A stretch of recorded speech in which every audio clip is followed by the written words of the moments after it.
that. I think that it's the worst kept secret that everyone wants Lane Kiffin. And if Ole Miss is playing into middle of late December, that's going to be the biggest thing. It's like, if let's just play the hypothetical. If Ole Miss makes the playoff, they're playing, I guess, December 19th, 20th is the first round of the playoffs. So they don't have a bye. They're playing either a home or road game. Let's just say they win that. Well, now you're talking about a New Year's, and you might still not have a coach. And, on our message board over at the Bengal Tiger, that's been a very talked about point is if you push all your chips in for Lane Kiffin, are you willing to potentially miss out on some portal guys because you can't get everything? You're not going to have a coaching staff. And that is the difficult game to play. I have parked on, and then maybe this is just my opinion, it would be worth it to me because I think Kiffin would be the best long-term play.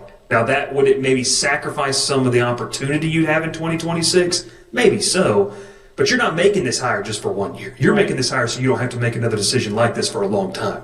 So that being said, Jared, I think in a perfect world, for example, Tulane lost to UTSA last weekend. They're going to have some crazy stuff happen to get in the playoff now. If I'm Auburn, I've called John Sumrall's agent, and I'm like, hey, let's just get this done. So on December the 8th or the 7th, that first Monday after conference championship weekend, we can make the decision. You've got your staff in tow. We're doing that. LSU, I think, wants Lane Kiffin so bad, I don't know if they can do this. Now, if you pivot off of him, you got to ask the question on the hot board. We released another one today.